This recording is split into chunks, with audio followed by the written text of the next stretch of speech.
I'm Haya Panjwani, and I'm the host of the story behind the AP story. Today we're joined by Leanne Italie, a lifestyles reporter for the Associated Press. Hi Leanne, how are you doing? I'm great, how are you? I'm great, thank you for asking. Today we're going to talk about chair yoga. What is it? Yeah, sure. So chair yoga has a really sort of interesting and important history. Traditional yoga done on the floor on mats is over 5,000 years old, but chair yoga is a relatively new offshoot. In 1982, a yoga instructor named Lakshmi Volker noticed that a student of hers in a traditional yoga class who was in her 30s and suffered from arthritis was having trouble getting down on the floor. So Volker decided to adapt some poses for use in a chair.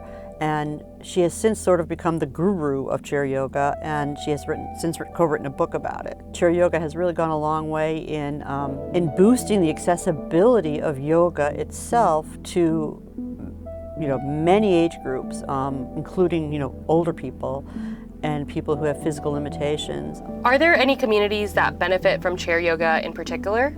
Absolutely. Chair yoga is great for anybody who wants a gentle workout, but it's not easy, and there are many, many benefits. So obviously it has a lot to offer older people, particularly older women who are prone to osteoporosis, and it's a gentle and safe way to improve your flexibility, your strength, and your balance. It helps minimize the risk of falls and fractures. There's not a body part that it really doesn't help. It helps the spine, the hips, the legs, all engaged. It also helps your core, helps you strengthen your core and your back, and it can help manage stiffness and pain associated with a lot of conditions, including arthritis and osteoporosis. And it's not difficult to adapt traditional yoga poses for a chair, which I found kind of surprising because, yoga looks so daunting sometimes. And there's a spiritual aspect to yoga that a lot of people don't realize, in the West.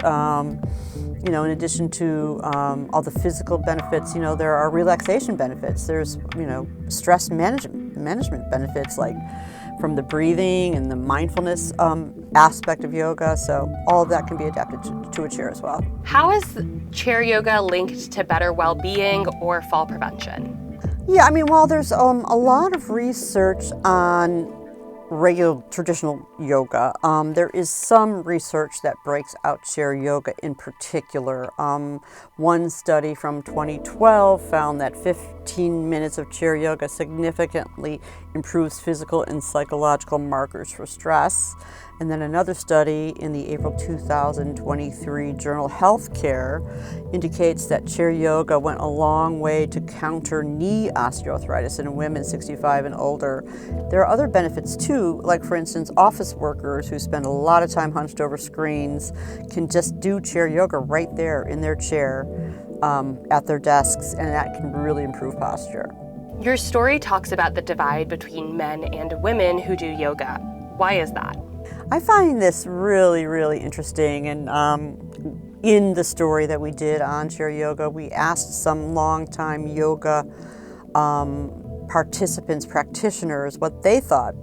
Some women in their 70s and their 80s who've been doing yoga for 40, 50 years, why are there not more men in your classes? And they said, well, there's no one definitive answer here, and there's no way to avoid a massive generalization on who men are as a group, but so you do get different answers depending on who you ask, but data from the U.S. Centers for Disease Control and Prevention do show that women are more than twice as likely as men to practice yoga. Ancient yoga, in over the many thousands of years, was exclusively reserved for men. And then it became popular in Western culture in the 1960s and 70s as part of sort of the hippie counterculture movement and the New Age movement. And marketing started to skew to women in the 80s and 90s. And that sort of was an outgrowth of the growing fitness industry in the West and the rise of workouts like on VHS tapes and DVDs that people could do at home. Thank you for listening to the story behind the AP story. To listen to previous episodes, visit apnews.com.